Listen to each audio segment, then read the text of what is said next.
Okay. My name is Suzanna Knarr, and I go to the University of Valley Forge, and I conducted my senior practicum at St. Peter's Child Development Center.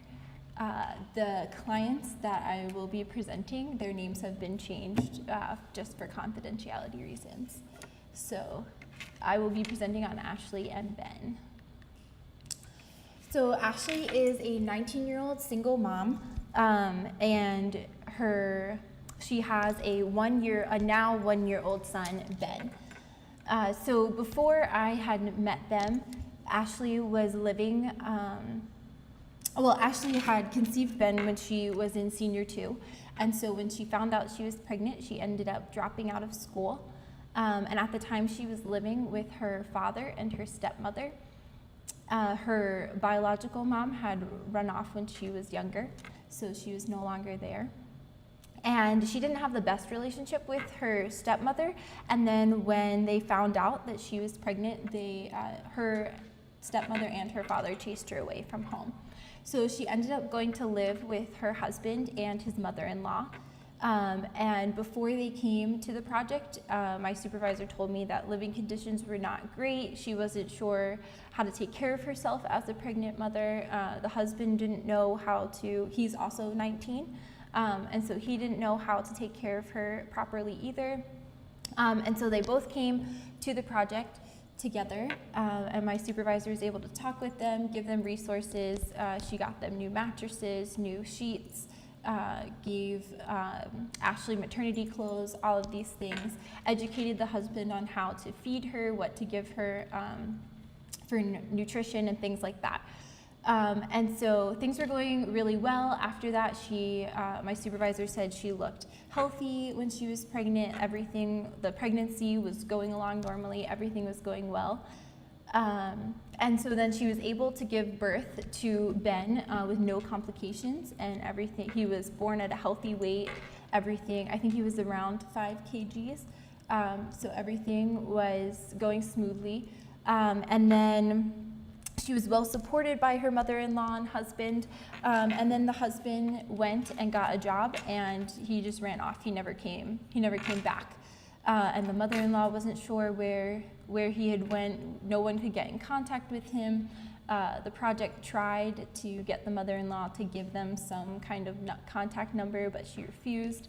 So she then said that she could no longer take care of Ashley and Ben. She wasn't financially able to. So the project then identified Ashley's grandmother, which is her father's mom, as a resource for her to go live with and to provide shelter, and would be able to provide for her and Ben. And the grandmother did agree to work with the project, follow all of the criteria for caregiver and a child being in the survival program. So that is where I met Ashley and Ben. So when I first met Ashley and Ben, Ashley was 19, and Ben was 10 months old. He was about to turn a year. He turned a year in November, at the beginning of November, and so he was weighing 4 kgs at 10 months old. So he was severely underweight for his age. He was looking very sickly. He had his skin was kind of yellowish. His hair was very thin and light. He didn't have much energy. He just kind of sat. He could crawl around, but he just kind of sat there, kind of like a little blob. And so when first arriving, we found Ben in this condition, and then when talking with Ashley and her mom, and her grandmother, we found that there was a lack of finances for food, and that Ashley was no longer breastfeeding. So there was no finances for food, and Ashley was no longer breastfeeding, and so when asked why she wasn't breastfeeding, she stated, these were her words, that the grandmother forced her to stop breastfeeding. And so my supervisor went to the grandmother and was like, why did you advise her to stop breastfeeding? And the grandmother was like, oh, it's so she can go work and not have to worry about the child. So the child can stay here and she can go work away from her. So also Ashley was very restricted by the grandmother when living there. She was not allowed to use the kitchen or prepare food without the grandmother's permission. So if the grandmother was at work and Ashley was at home with Ben and Ben was hungry, she couldn't prepare him food because no one was there to allow her to do that. So it was very difficult, her living there. Ashley also stated that she didn't like living there. She was very uncomfortable. She wanted to go be independent, live on her own, be able to provide for Ben. There's also like conflicting stories between the grandmother and Ashley. The grandmother had stated that, oh yeah, I'm taking care of her, like it's going well, it's okay. But then when talking to Ashley privately, she was like, no, the grandmother mistreats me. She doesn't allow me to cook. She doesn't allow me to do these kinds of things. There was no reliable source of income. Ashley did in the beginning, during the first home visit, I gathered this, she did tell me that she went out digging in the mornings. But my supervisor later told me that that's a very unreliable job because people could cheat you when they dig, or when you dig for them, they'll just choose not to pay you that day. So yeah, that was not very reliable. There was talk of her possibly beginning to sell tea with the grandmother because they live right across the street from a hospital. And so they would sell tea to people going in and out of the hospital, but that never came to be. That never came to happen. And also then when seeing Ashley in the first place, she was in fair health, she was doing well, and Ben was the one who was really struggling with health-wise. So the main presenting problem, since Compassion is working for the children, was Ben's, him being underweight for his age. And then also in the house that they stay at, they have their own room. They had their own room at the grandmother's house, but they were sharing the house with 10 other people. So it was a fairly large house, but just a lot of responsibility for the grandmother to take care of. I was uncertain if the other children there were her children or were like other grandchildren that she was taking care of. But then as far as strengths, the mother-child bond between Ashley and Ben is very, very strong. He knows that Ashley is his mom. He follows her around. It's so great to like see them interact together. Yeah, she really loves and cares about Ben, and she wants to be this good mother. She's just not sure how to get there, how to be that. Also, Ashley is a very strong woman. My supervisor told me that during the pregnancy, the doctors told her she wouldn't be able to deliver normally just because she was so weak. She wasn't getting the proper nutrition that she needed. But then when it came time to give birth, she was able to give birth normally, push the baby out, and everything was fine. So not only is she physically like strong and like tough, she can put up with a lot, she is also just able to keep persevering through everything that has been thrown at her. She has aspirations and goals for herself. I asked her if she would ever want to go back to school to finish her secondary education, and she said if she could get sponsorship to go back, she definitely would. And if that wouldn't be possible, she would want to do like a university course in catering or something like that, do an economic skill course to get that. And so she's also very, very willing to find a job to provide for her and Ben when the appropriate time comes to do that, although it is very hard for her to find a job. So right away, the first intervention that we did was nutritional supplements for Ben. So the project just provided food once a month for him and gave it to the family. And so this was seen to be effective all of the month of September. And so he gained 1 kg in that time, which was fantastic for him. And so then when we rechecked in the beginning of October, there was signs that there was no more improvement beyond the 1 kg gain. And so we found out that because there were so many other members of the family and children there, that the food we were giving for Ashley and Ben were being shared between like 10, 12 people. So what was meant for Ben and what was supposed to be for him he wasn't actually getting. He was still not getting adequate amounts of food. So the next step, we then decided to talk with and counsel Ashley and the grandmother to get serious about taking care of Ben, to be like, okay, this is the child that like is malnourished, is becoming malnourished, and so you need to make sure that he is a priority in getting this food. And then we also, during that time, encouraged Ashley not to find work until he reached 3 years. That way she would be able to be home, take care of him, prepare food for him, make sure he's eating at regular increments throughout the day. And that was a little bit in conflict with the grandma, because she was really like, no, Ashley needs to work to get money. But we were able to figure that out by saying that we would continue to provide food for the family. And then the grandmother was okay with that happening. And so then at the end of October, it was seen that the situation was improving. Ashley was settling in with the grandma. The grandma reported that she no longer disturbed her, things like that, although Ashley still did not want to live there and wanted to live somewhere else. And the grandmother, as I said, seemed okay with the idea of Ashley not working. And then during that time, Ben also he moved from 4 kgs to 6 kgs, so it was a really good weight gain for him during that time. And then, we were like, yes, things are going great, like this intervention is working. And then at the beginning of November, Ben fell sick with diarrhea, and we found out that the grandmother was not taking him to the hospital, was not advising Ashley to take him to the hospital. And that's when Ashley told us that the grandmother was mistreating them.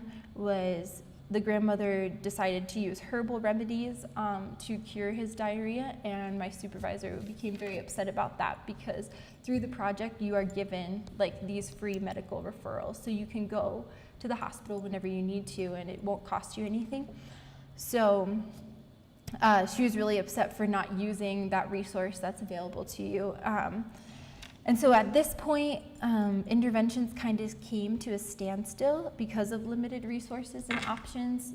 Ashley didn't want to go back to the grandmother because of the mistreatment, and the grandmother just got fed up with the project and with Ashley and Ben, and said she didn't want to take any more responsibility for them, and that she was kind of done with it.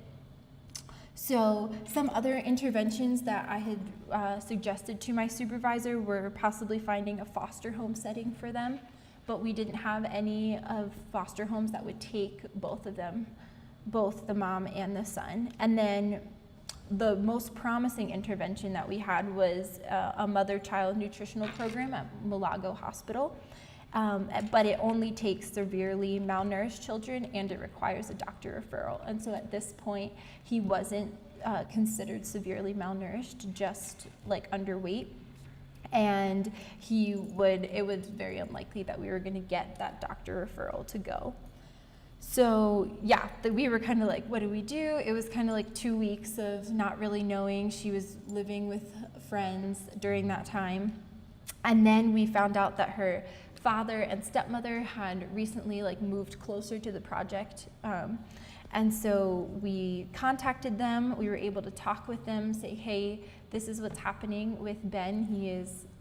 He might die very, very soon if he doesn't get proper nutrition and is able to get all this food. And after talking with them and Ashley, we reached an agreement to have them moved to the new living situation. So they were able to talk through their differences of what happened. And Ashley and Ben were able to move in with the father and stepmother as long as Ashley found work. So that was part of the deal there. And that this is the current intervention, and it is a positive one. It's working pretty well right now. Ben was able to be taken to the hospital by his stepmother, or by his grandmother, and there he was given a complete nutritional assessment. He was finally categorized as mildly malnourished, and which is way better than what we thought he would be. We thought he would be like severely malnourished, so we were happy that it was only a mild malnourishment. And the stepmother was given nutritional counseling and instruction on how to feed him properly, when to feed him, and given all of these nutritional supplements to boost his weight gain. So the stepmother is very dedicated to this intervention, and she it seems very promising that she will continue to follow all of the doctor's recommendations for what she needs to do. The only downfall to this intervention is that, well, it's good because Ashley does now have a source of income. She was able to get a job, but the downfall is the job is in Kampala. So she is not able to be living with her son, with Ben. So she will be living in Kampala for a whole year and working there without having limited contact with her son. So she moved like 2 weeks ago to Kampala, so I have not been able to contact her and ask her, how she's feeling about the transition, if this is something that she feels is good for her and Ben. So yeah, I'm not really sure how she's feeling or where she's at because I've not been able to talk to her. But so through just the happenings of the last couple weeks here, the goals that my supervisor kind of came up with and I kind of came up with are for Ashley to save up enough money to start a small business and provide for her and Ben, to have Ben progress to proper health and weight for a 1-year-old boy, which would be around 9.6 kgs, and then also to provide Ben with a safe, positive, and healthy environment that will meet his needs. And so these have Ashley does have this job. She will be paid 70,000 shillings a month and send 20,000 back to Ben, and then save the other 50,000 for herself, either for her needs that she'll have while she's in Kampala or saving up for this small business that she'll have. And then the goal is that at the end of 1 year, she will have saved enough money to start her own business, and she'll be able to come back and live with her stepmother and father and care for Ben and start this business, to then start saving for her own house. And then, so yeah, this, there's not really, I don't think there's much more of a plan to have her involved in any interventions regarding Ben during this time, because she's really just expected to focus on making money for herself. And then for Ben to gain his proper health and weight, he has been put on those nutritional supplements for about 2 weeks. So this is the second week that he will be on them. And so at the end of this week, he'll go back to the doctor. Steps after this are really unclear. They'll assess him and then determine what's best from there to go on. But his last weigh-in, he weighed 5 kgs, so there's an improvement on his weight gain, because he had lost the 2 kgs when he was at 6, when he got sick with diarrhea. So his weight really fluctuates quite drastically. And now currently Ben is living in this safe, positive environment with his stepmother and father until Ashley is able to come home and take care of him. So some challenges, and what I'm worried about with some of these interventions is just that Ashley having this job that requires her to live far away could have very negative outcomes. She may learn how to cook and do laundry and things like that, which are all skills that she needs. But I'm worried that she's not going to be learning how to parent her child and how to balance working and parenting at the same time, and how to live independently, and how to be a mom, because she's really never had a positive mother figure in her life, or has not had a good relationship with someone who could have been.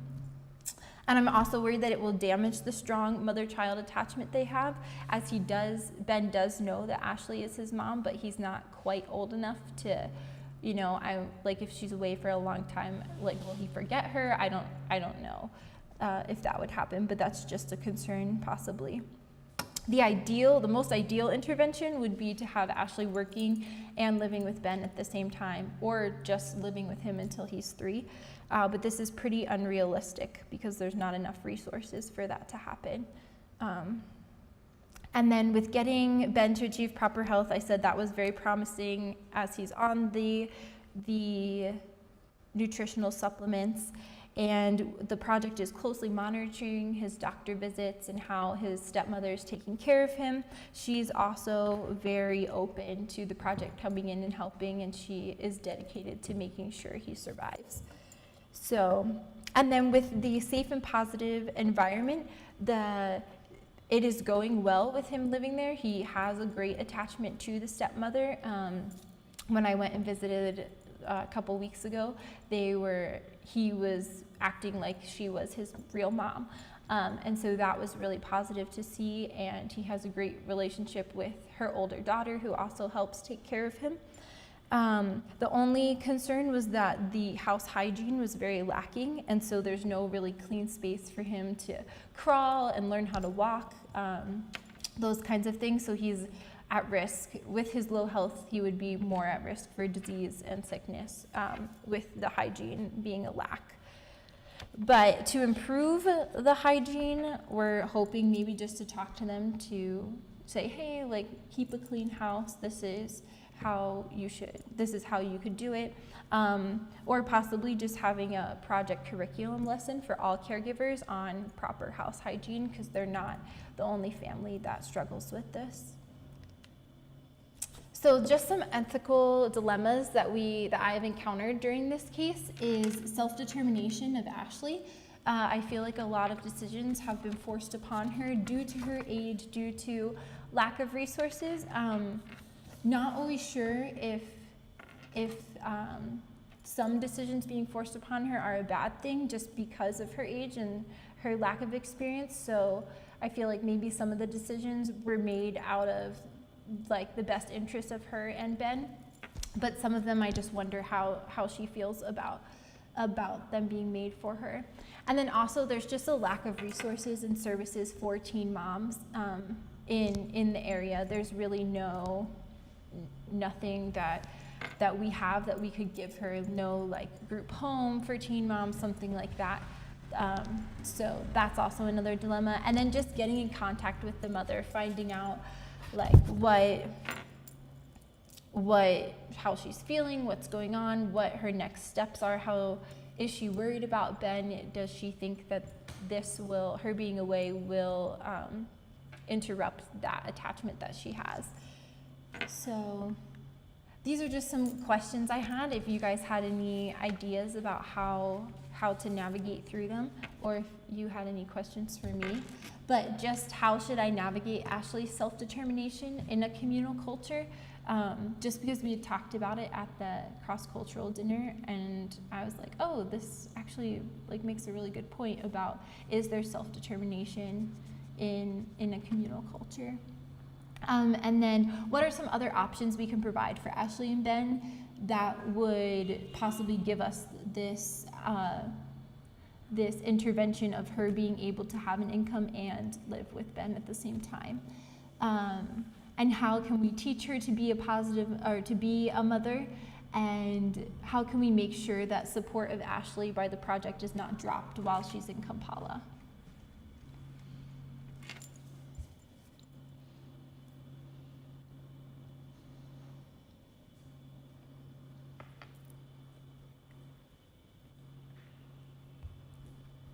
Hi, thank you, Suzanna. I do have a little. I'm just curious because your project does quite a bit of survival programs, and they do a lot of positive parenting skills and teaching classes. So I was just wondering, has Ashley ever been involved in those, or if she were to remain like in Lugazi with Ben, what would that look like? How would she still be involved? Just if you're going to teach her how to be a mother and create those relationships, is that something your project could support? One of the challenges that we actually had was when she lived with the grandmother, she lived quite a ways away from the project, and she didn't have enough money for transport, so there was no way for her to get to the project for the curriculum lessons. While I've been here, they had a positive parenting lesson for all caregivers in August before I got there. And our recent positive parenting one was only for male caregivers. So we haven't had an opportunity for her to come to that. But yeah, just the transport was a really big issue. If she would live with the father and stepmother, she would definitely be able to come more often because they live closer, and it would be like a long walk, but it would be doable if she wouldn't have money for transport. Thank you. I also had another question. When they were living with the grandmother, there was nobody really knew about the mistreatment that was going on. Is there still fear that mistreatment could be occurring with the stepmother as well, or is that something your supervisor has talked about, or what is that? That hasn't been anything that we have talked about, just because the stepmother also has a child who is in the project. So they know that, like, she knows how the project operates, what the expectations are. And so they're pretty confident that that's not going to happen here because for that reason.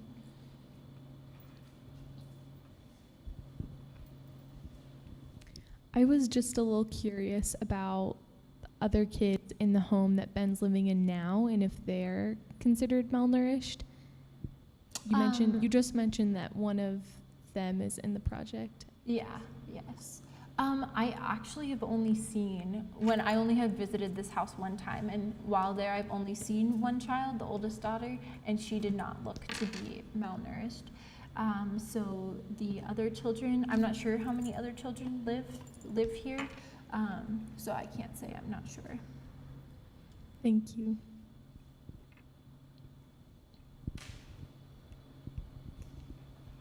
I was wondering, does the mother's new job, does she have to work every day? Yeah, so she is actually a maid for her stepmother's relative. So she gets free housing, all of her meals are provided for her. Yeah, so she is there every day. From my understanding, she's there every day, Sunday through Saturday, just helping around the house, doing what needs to be done. I was just wondering if she could make any like free time to go visit Ben so she doesn't lose that. Yeah, and maybe, I don't know the agreements of the job, so maybe she would be able to come home on weekends or something like that, which would be fantastic, I think, but.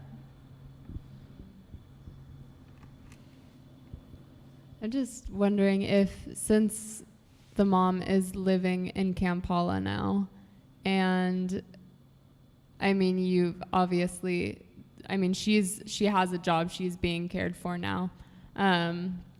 Recognizing that if that child were to go with the mom, then they wouldn't be a member of Lugazi project of compassion, or that individual project anymore. Mm-hmm. But have you guys looked into sending that the child to a new project in Kampala so that the child could stay with the mother? Mm-hmm. No, we actually haven't. That hasn't been something that we've looked at.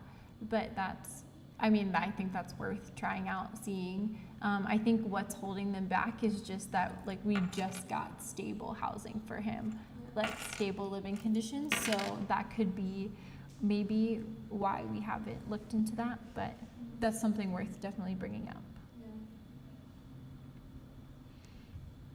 So to sort of address like your last bullet point about like if she's still the project's client, I was just wondering, like, what are the requirements to be considered the project's client? She definitely is still the project's client. I was just worried that because there is this lack of communication and we wouldn't have close contact with her, like she wouldn't be able to come to the project, we wouldn't easily be able to go visit her at her house, that we might not stay on top of checking in with her and seeing how she's doing.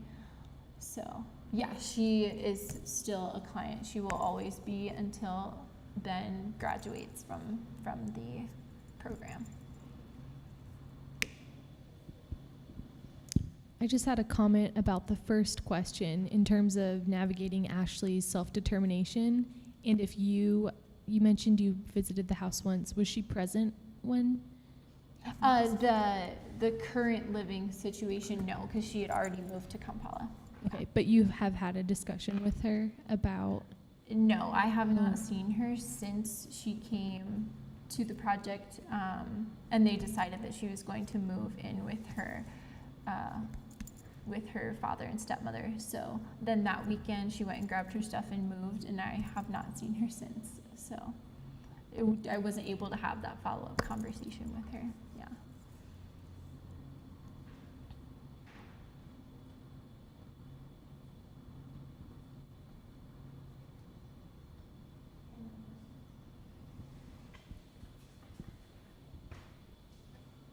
This is a little bit off the beaten path for this case study, but in that situation where the project provided food for Ben and he was living in the household with a lot of other children who were malnourished, it seems like that's probably a fairly common ethical dilemma for projects in Africa. And how is that usually dealt with? I mean, would the project really expect them to feed Ben and not the other children? Mm-hmm. Or is it? No, my supervisor was, when we found out that that happened, she was like, well, yeah, that's what we expected to happen, because you can't expect them to just feed him all of this food while all the other kids are like, hey, we're hungry too. So just to clarify, the other kids weren't, I don't think, as, if they were malnourished, they weren't as bad as Ben was. And so they were pretty healthy for their age. So I think that's where my supervisor was like, you need to prioritize because he is on the brink of dying while these other kids are doing okay right now. So yeah, that's also a tension that then the family has to deal with. Like, yeah.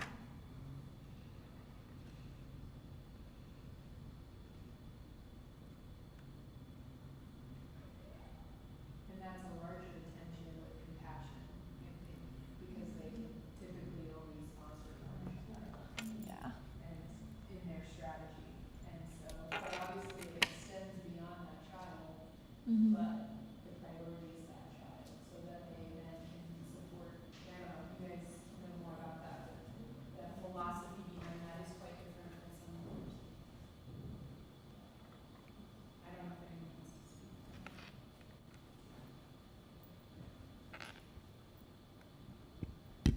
Yeah, I can talk a little bit about that too, because we've had a few clients where they were given food, but it really is, how can you expect this one child to eat and not provide for the whole family? But I do believe their strategy behind that is, if we support this child so far, that then in turn, they'll be able to get good jobs, they'll be well educated, they can return and help support their family. Mm-hmm. But I do know that's a struggle that I know at least my project has also dealt with.